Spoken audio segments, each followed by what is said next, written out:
I got through. Well, you know, after I exposed the whole Pepsi Corporation as a Zappelli-owned cover-up, I started looking more into things being covered up and behind closed doors, and I found something very suspicious in a little town called Moriocho. Moriocho? Yeah, it's actually this, like, slowly growing town in the M prefecture of S City in Japan, but that's not important. Japan, eh? Well, this must be good then. What did you find in Moriocho? Okay, so what I found there was some sort of curious photos of a crop circle in the town, which couldn't have been made by man. And when I went digging deeper, I found that there's a self-professed alien living in that town. And I think we're beyond an impending invasion from his species. The aliens are already here, and I've heard rumors that Same crap, different day. So, tell me, Tell you what, how does it feel to be rescuing the guy that killed your father? hey, I'm glad we're getting personal. You know, it's kind of funny that a lot of important plot elements in JoJo seem to either be launched into or descend from space. This includes, one of the most important, the Cape York meteorite, which honestly kickstarted everything as it was used to create the stand arrows, and it helped generate this virus that awakens stands. And fun fact, did you know that a real version of the stand arrow exists? It was made from the same meteorite fragments, and honestly, like, someone should get their hands on that and see how it works, cause that's neat. But besides that, we also have Mikitaka of Part 4, who claims to be an intergalactic space pilot who was tasked with the job of investigating Earth to see if his people could escape their failing planet in the Melogelantic clouds. And even though we never see an answer to whether or not Mikitaka is an alien, assuming that he is being honest about everything, eventually he must come to the conclusion that integration is indeed possible for his people, and they would follow suit with their infiltration of Earth. And thanks to some methods explained by Mikitaka, it would actually make sense that would be none the wiser to this invasion, as aliens possess a powerful technology referred to as brainwashing. Though I've done some snooping, and I've gone around and gathered some evidence on some rather suspicious individuals I found throughout JoJo's future parts. So I'll start first with the strongest case and go down from there. So with that all said and done,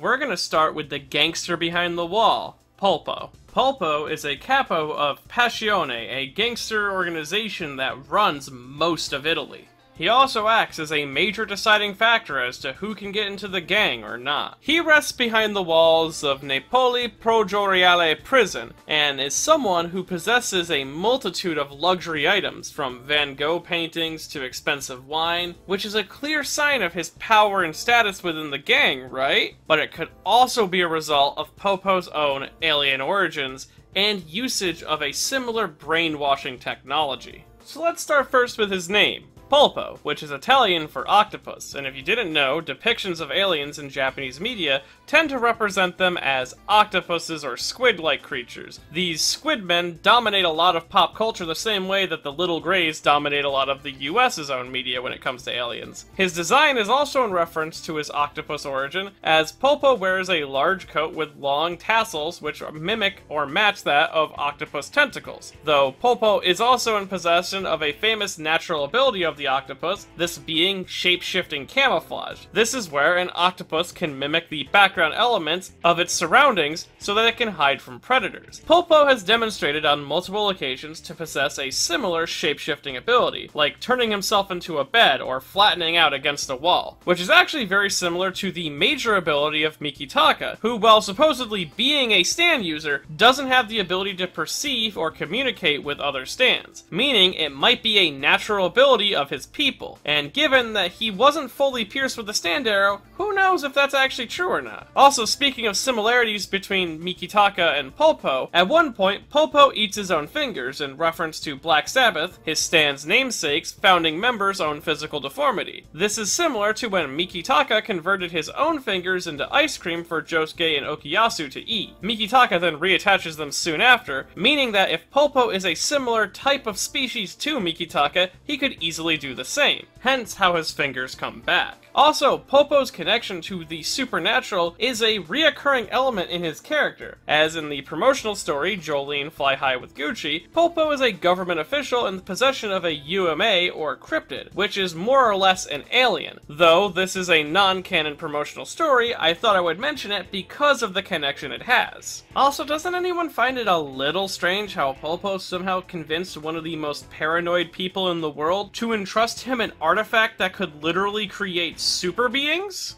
I'm just saying, that's a little suspicious. Though Popo was only part of an organization and not the leader of one, unlike our next subject, this being Kenzo, the stand user for Dragon's Dream. Now, Kenzo was the leader of a whole religious organization with over 30,000 members, which included famous Hollywood celebrities, totally unlike any organization in our current world right now. Here is a completely unrelated image of a security guard working at Green Dolphin Prison, though this group did seemingly all dress the same in similar robes, and all likely purported pseudoscience health remedies, given Kenzo's obsession with his own urine therapy. I think I'll call this group, like, healthology. Now, I should go back for a second. Yes, Kenzo somehow convinced thousands of people that drinking their piss was healthy. Which, I mean, has to be some sort of brainwashing, right? No one would actually fall for something like that. Though, as soon as his power was challenged, he led a small group of his closest followers away from the rest and attempted a mass suicide. Though Kenzo does set it up in a way that he'd be able to survive but be written off as dead. Unfortunate for him, he was caught and sentenced to 280 years in prison. Now he is constantly chasing those old glory days using the power of his feng shui reading stand, Dragon's Dream. Though Dragon's Dream is an independent stand that doesn't fight specifically for Kenzo, offering both sides assistance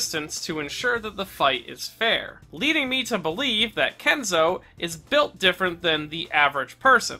Though, also Kenzo does look physically different than the average person, as he has long, elf-like ears. In fact, in some images, he looks a bit like Yoda from the Star Wars series. Though speaking of Kenzo's ears, that actually leads me to our last subject and the most vilest monster of them all. A man whose actions actually shape the whole of Part 6. That's right, Florida State's own mandatorily assigned defense attorney for Jolene Cujo. I mean, look at him. How could he not be an alien? But this leads to a weird part of Stone Ocean, actually. There seems to be a large number of background characters in the part that have very similar elvish ears. And this is actually a physical trait that we can see in the only close to confirmed alien in all of JoJo, Mikitaka. It's also interesting to note that most of the strange-looking people start appearing post Part 4 after Mikitaka's assessment of the planet. Now, why all this information is never addressed in universe? Well, clearly the people of the world of JoJo made first contact and either grew to welcome the aliens off screen, or they were just brainwashed into never finding them weird to begin with, you know, like a they live style. I mean, clearly Araki wouldn't just start drawing stranger and stranger background characters while he's developing a constantly evolving bizarre adventure, all because he just wanted to. That'd just be ridiculous. Guys, I'm using Occam's razor here. The only answer is aliens. And with that all said and done, I hope this video has helped you sort of see through the veil that is these alien disguises. And if you enjoyed it, you can help support more like it on my Patreon at patreon.com/MetinotTheBadGuy. And if you want the secrets on how to get around alien mind control, while here watching a copy of Shimonetta, A Boring World Where the Concept of Dirty Jokes Doesn't Exist at buyshimonetta.com is a great way to be unhypnotized.